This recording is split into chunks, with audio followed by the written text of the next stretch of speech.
guys,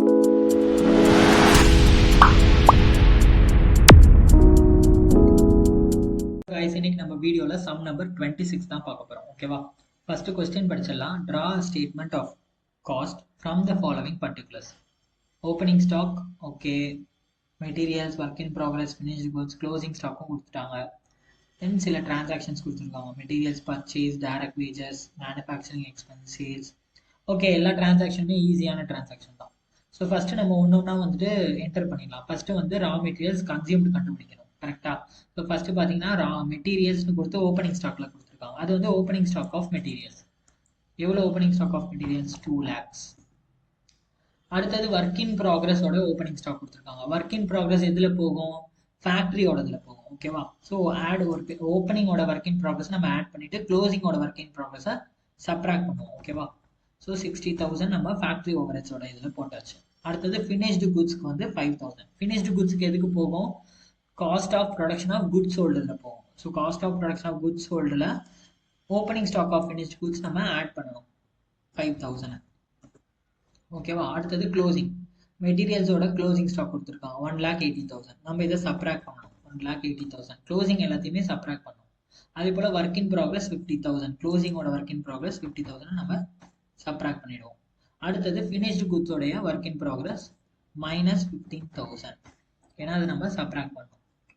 அடுத்தது பாருங்க materials purchase. So materials purchase வந்து நமக்கு ரா மெட்டீரியல்ஸ் கன்சியூம்ல போகும் 1,50,000. Sorry 5 lakhs. அடுத்தது டைரக்ட் வேஜஸ். டைரக்ட் வேஜஸ் வந்து நமக்கு பிரைம் காஸ்டோட இதில் போகும். பிரைம் காஸ்ட் கண்டுபிடிப்போம்ல, அதில் போயிடும் 1,50,000 டைரக்ட் வேஜஸ்.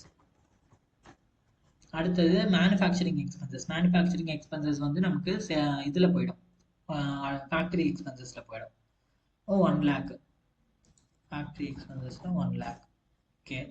அடுத்தது வந்துட்டு சேல்ஸ். சேல்ஸ் வந்து நம்மளோட ஃபைனல் டோட்டல் சேல்ஸ் வந்து கொடுத்துருக்காங்க 8 lakhs. ஓகே.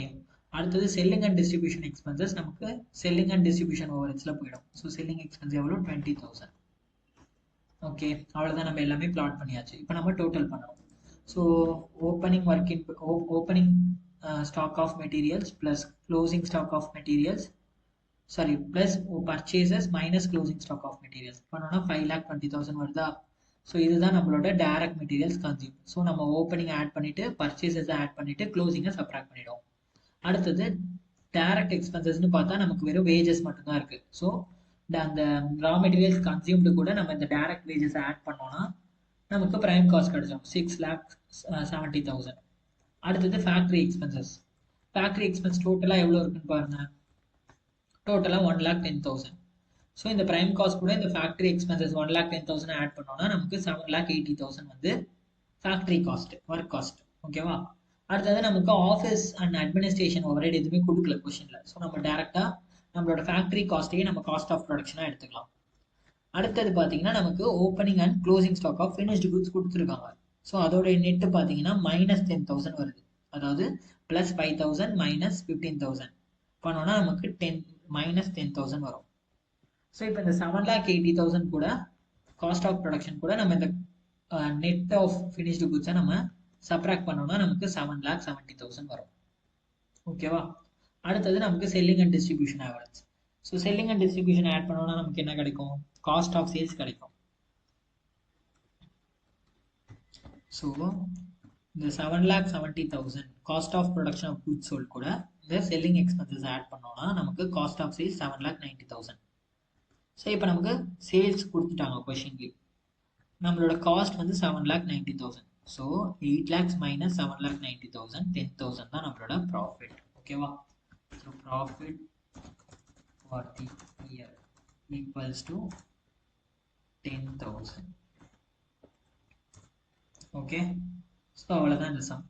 இதில் ஏதாவது டவுட் இருந்ததுன்னா நீங்கள் கமெண்ட் செக்ஷனில் கேளுங்க, நான் ரிப்ளை பண்ணுறேன். ஓகே, பாய்.